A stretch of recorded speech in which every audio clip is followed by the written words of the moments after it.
turun mesin pemberantasan korupsi. Dibaca di kolom opini di Koran Cetak Jawa Pos hari Jumat tanggal 24 November tahun 2023. Ditulis oleh Giri Suprabdiono. Strategi pemberantasan korupsi harus ditinjau kembali, bahkan jika perlu dilakukan dengan membuka peluang mengembalikan Undang-Undang KPK yang dulu.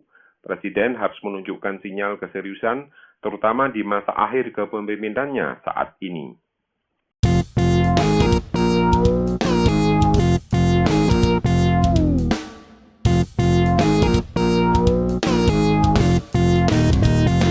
Rabu Pahing, tanggal 22 November, tengah malam, jelang Kamis Pon, 23 November dini hari, kita dientakkan kabar yang tidak mengherankan namun membuat bahagia sebagian besar aktivis anti korupsi.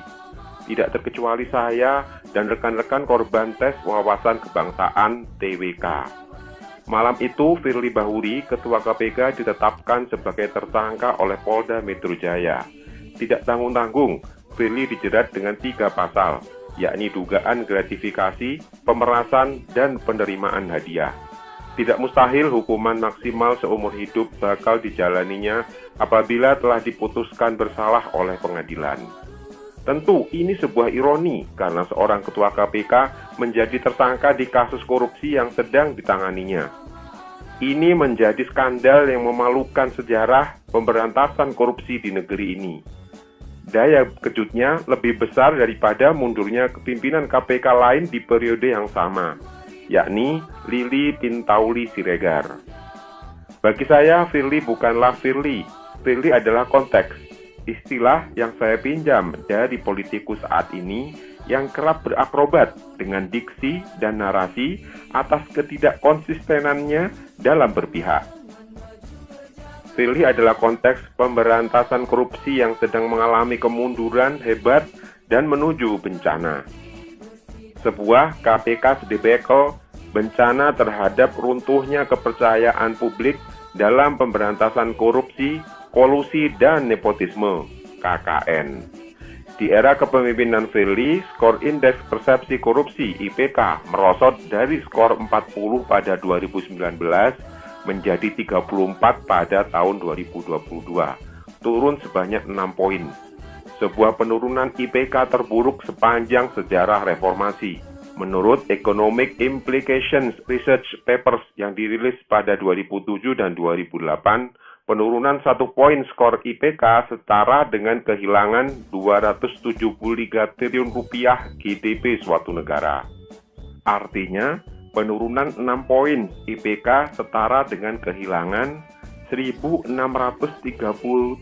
triliun rupiah GDP di periode 2019 sampai 2022. Firly dan pimpinan KPK bertanggung jawab atas kehilangan ini karena ini menjadi tanggung jawab lembaga anti rasuah tersebut. Serangkaian bencana yang menimpa di era kepemimpinan Firly menunjukkan bahwa kebijakan anti korupsi dengan merevisi Undang-Undang KPK dan diikuti dengan pelemahan lain, termasuk TWK, membuktikan bahwa strategi tersebut adalah salah. Strategi pemberantasan korupsi tidak berada di ruang hampa, tetapi ia membutuhkan komitmen politik, juga membutuhkan kecukupan sumber daya, membutuhkan kecukupan hukum dan strategi yang tepat. Dan strategi yang tepat itu membutuhkan peran serta masyarakat. Peran serta ini yang diharapkan bisa tumbuh ternyata merosot karena kepercayaan masyarakat pada KPK makin rendah. Usai Firly menjadi tersangka, lantas apa yang harus dilakukan? Ini yang menjadi PR selanjutnya. Mengembalikan kepercayaan masyarakat adalah salah satunya. Tentu ini bukan kerja ringan, apalagi di tengah situasi KPK saat ini yang sedang mengalami proses pembusukan. Strategi yang tepat untuk membangun kepercayaan masyarakat adalah dengan komitmen yang kuat dari Presiden. Sebagai kepala negara, Presiden harus menunjukkan bahwa kerusakan yang terjadi di KPK harus dihentikan.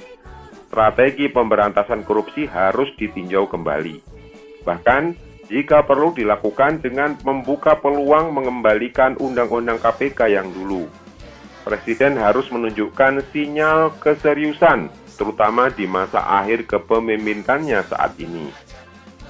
Dengan turunnya IPK yang kembali ke 8 tahun yang lalu adalah fakta yang harus disikapi dengan program-program yang tidak cukup dengan program yang biasa saja.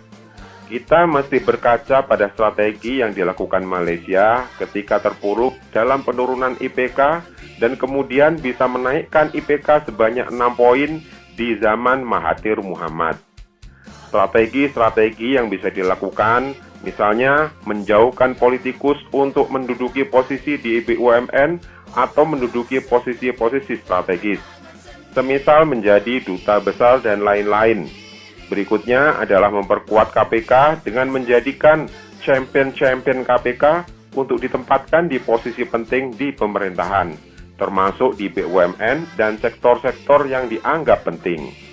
Kemudian memperkuat KPK baik dari jumlah personel dan memperbaiki criminal justice system. Presiden perlu meninjau kembali apakah membutuhkan satu lembaga pemberantasan korupsi atau lembaga yang bertanggung jawab terhadap pemberantasan korupsi.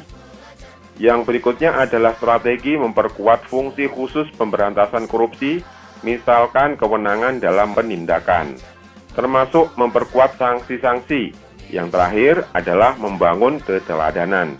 Karena sebenarnya di Indonesia terjadi kemiskinan keteladanan dari pimpinan politik dan pimpinan lembaga.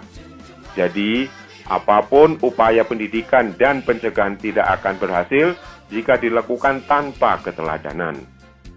Kemudian, berkaca pada kasus yang berjalan saat ini, pemberantas telah menjadi pemeras, maka sebaiknya Presiden meninjau kembali 4 pimpinan lainnya. Perlu diberlakukan pergantian semua pimpinan melalui PLT demi menyelamatkan pemberantasan korupsi di KPK. KPK perlu overhaul, turun mesin, karena memang kepemimpinannya yang ada saat ini itu mengalami kerusakan yang fundamental. Salah satunya integritas yang menurun. Terlepas dari semua fenomena saat ini, kita akan menghadapi pesta demokrasi untuk memilih pimpinan negara ini. Kita harus pastikan presiden ke depan adalah sosok yang berani melindungi pemberantasan korupsi yang bukan sekadar melancarkan investasi, tapi juga membawa keadilan. Tentu masih ada harapan dalam pemberantasan korupsi, dan hari ini adalah salah satu titik cerah pemberantasan korupsi. Semoga harapan itu tetap ada. Keterangan penulis Giri Suprabdiono adalah mantan Direktur Sosialisasi dan Kampanye Anti Korupsi KPK.